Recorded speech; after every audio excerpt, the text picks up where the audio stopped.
Hello students, this is the second part of our chapter Gravitation. In this part we will discuss some numerical problems related to universal law of gravitation, and after that we will study about Kepler's laws of planetary motion.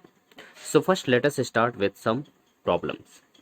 So our first problem is two objects P and Q having masses m1 and m2 when separated by a distance d exert a force F on each other. What happens when A. Mass of both the objects are doubled and B. Distance between the two objects is reduced to half. So here in this question it is given that there are two objects P and Q of masses m1 and m2 which are separated by a distance d, and in this situation there is a force of attraction F between them. Now it is asking in the question how the force will be affected when mass of both these objects are doubled and the distance between the two objects is reduced to half. So let us solve each part one by one. But before going to solve, let me recall you universal law of gravitation. According to universal law of gravitation, you have studied that the force of attraction F between two objects of masses m1 and m2 which are separated by distance r is given by capital G m1 m2 divided by r square. Now here we are going to use the same formula in order to solve these parts.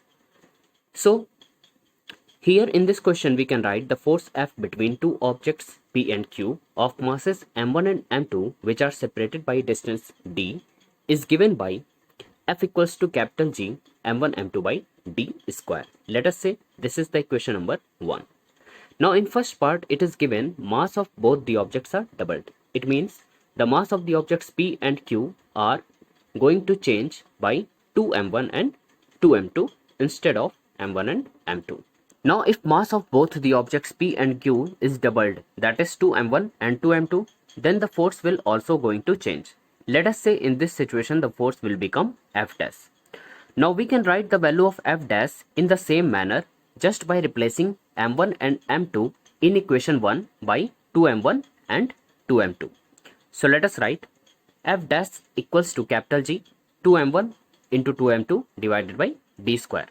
Again when we solve this equation, then what we can write, F dash equals to 4 times G m1 m2 by d square. And according to equation 1, you know that value of G m1 m2 by d square is equals to F. Hence we can write F dash is equals to 4 times of F. It means when the mass of both the objects is doubled, then the force is increased by 4 times. Okay. Now let us solve the next part. In the next part it is given if distance between the two objects is reduced to half. So previously the distance is d. If it is reduced by half, then the distance will become d by 2. Now again if the distance is reduced to half, then the force is also going to change. Let us say the force will become F dash. Now here we can write F dash equals to capital G m1 m2, but in place of d square we can write d by 2 whole square. When you solve this equation, then you get F dash equals to G m1 m2 divided by d square by 4. Now this 4 comes in numerator and we have F dash equals to 4G m1 m2 by d square. Again you know that the value of G m1 m2 by d square is equals to F. Hence we can write F dash is equals to 4F. It means when the distance between the two objects is reduced to half, again the force will increase by 4 times. Now let us see the next problem. The next problem is that the gravitational force between two objects is 100 Newton. How should the distance between the objects be changed so that the force between them becomes 50 Newton? It means here in this question it is given that there is a force of attraction between two objects of 100 Newton. Then how should we change the distance between these two objects so that the force will become 50 Newton? So let us see the solution. So let 100 Newton be the force when two objects of masses m1 and m2 are separated by a distance d. Then using the universal law of gravitation, we can write the force 100 equals to G m1 m2 by d square. Let us say this is the equation 1. Now let us say if the distance is changed from d to d dash, then the force of attraction between them will become 50 Newton. Then again, using the universal of gravitation, we can write 50 is equals to g m1 m2, but now the distance is d dash, so here in the denominator we have d dash square. Let us say this is the equation number 2. Now we divide equation 1 by equation 2, then what we get? We can write 100 by 50 equals to g m1 m2 by d square into d dash square by g m1 m2. Now here the two terms g m1 m2 cancel out each other, and we have d dash by d whole square is equals to 2. Again, on taking a square root on both sides, what we can write? D dash by d is equals to root 2, and when we cross multiply d to the right hand side, then what we get? D dash is equals to root 2 times d. It means if the distance between the two objects is changed by root 2 times the previous distance, then the force will become 50 Newton. Hence, this is our required answer. Now students, before going in detail study about Kepler's laws of planetary motion, it is important for us to know what is an ellipse. So first let us see the definition of an ellipse.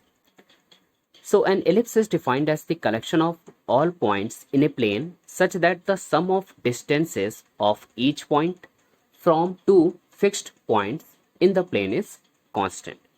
Let us understand this definition. So here you can see that there are two fixed points f1 and f2. Now we choose some points around these two fixed points f1 and f2 like A, B and C. So here we have chosen these points such that the sum of distances of these points from the two fixed points f1 and f2 is constant. Let us see how. So when we join the point A from these two fixed points f1 and f2, then we get a distance f1a and f2a. If we sum these two distances f1a and f2a, then we get a value. Let us say this value is equals to k. Again we join the point B from these two fixed points. Then we get a distance f1b and f2b. And here we have seen that when we add these two distances f1b and f2b, then again we get the same constant value k. Proceeding in the same way, when we join the point C from these two fixed points f1 and f2, then we get a distance f1c and f2c. And when we add these two distances f1c and f2c, then here we have the same value k. Now when we collect all these points that we have chosen around the two fixed points, that is A, B and C, then we get a shape like this. And this shape is known as an ellipse. Hence, we can say that ellipse is set of all those points at which sum of distances from two fixed points is constant. And here the two fixed points f1 and f2 are known as foci of the ellipse. By studying the various data present on motion of planets around the sun, Kepler governs the motion of planet by three laws, which are known as Kepler's laws of planetary motion. So here we will study each law one by one. So Kepler's first law states that every planet revolves around the sun in an elliptical orbit, with the sun situated at one of the foci of the ellipse. As it is clear from this figure that the planet P is revolving in an elliptical orbit in which the sun is situated at one of the foci f1. So here P is the position of planet and f1 is the position of sun. Now let us see the Kepler's second law. So Kepler's second law states that the line joining the planet and the sun sweep equal areas in equal intervals of time. In order to understand it, suppose there is a planet which takes 1 month in order to going from the point P1 to P2 in its elliptical orbit, and again it takes the same time, that is 1 month, in going from point P3 to the point P4. So what will be the area swept by it in order to going from P1 to P2 and P3 to P4? Let us see. So when the planet moves from the point P1 to P2, then the area swept by it is equals to P1 as P2. That is this area. Okay. And in order to going from the point P3 to P4, the area swept by the planet is equal to P3 as P4. That is this much area. But here we have supposed that the planet takes the same time, that is 1 month, in order to going from the point P1 to P2 and from P3 to P4. Hence we can write according to Kepler's second law, as the time taken by the planet to move from P1 to P2 equals to time taken by planet to move from P3 to P4. Hence the area swept by it will also be equal, that is area P1 as P2 is equals to area P3 as P4. So this is the Kepler's second law. Now let us see Kepler's third law. So Kepler's third law states that the cube of the mean distance of a planet from the sun is proportional to the square of its orbital period. Orbital period means time taken by the planet to complete one revolution around the sun. So let us suppose that if t is the time needed by a planet to complete one revolution around the sun, and r is the mean distance of the planet from the sun, then according to Kepler's third law, we can say the cube of the mean distance, that is r here, is proportional to square of the orbital period. Here the orbital period is t. Hence we can write r cube is proportional to t square. Or when the proportionality sign is removed, then what we have, we can write it as r cube is equals to constant into t square, which can again be written as r cube upon t square is equals to constant. So this is the relation for Kepler's third law. Now students, in universal law of gravitation, you have studied that if there are two objects of masses m1 and m2, let us suppose these are the two objects m1 and m2, and the separation between their center is r, then there is a force of attraction F which each object experience acting along the line joining their centers. And according to universal law of gravitation, this force F is directly proportional to product of their masses m1 and m2 and inversely proportional to square of distance between them. Okay, so this relation is known as inverse square law. But how did Newton get an idea about the inverse square law? How did he invented that the force of attraction between two objects is inversely proportional to square of distance between them? Now let us see how Newton invented the inverse square law. So consider a planet of mass small m revolving around the sun of mass capital M in a circular path of radius r. So from this figure it is clear that there is a planet of mass m which is revolving in a circular orbit of radius r around the sun of mass capital M.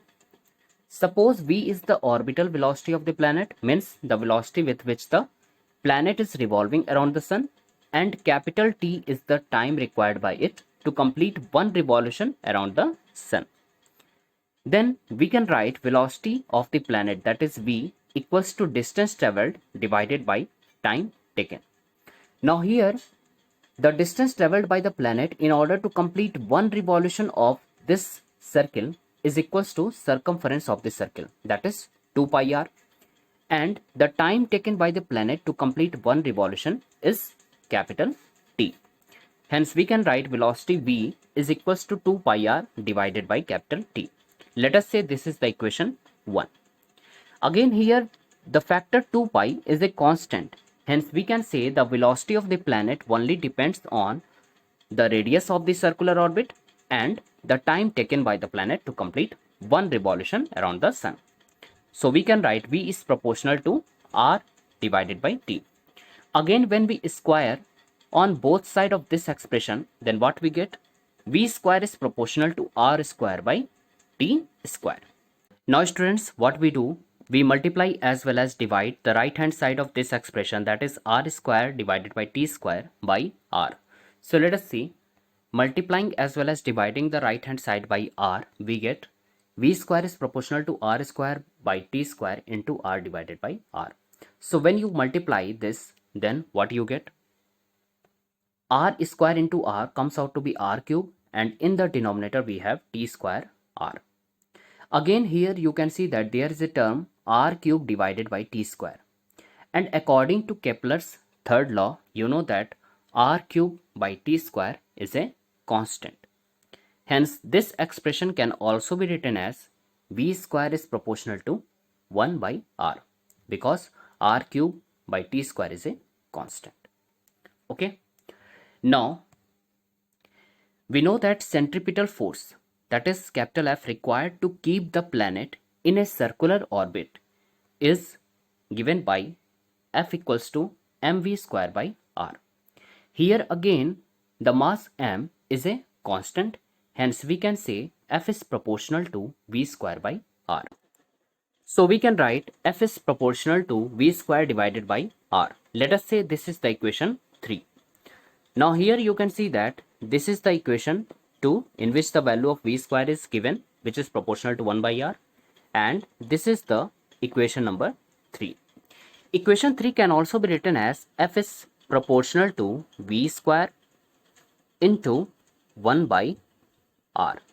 Now what we have to do, in place of this V square, we put 1 by R according to equation 2.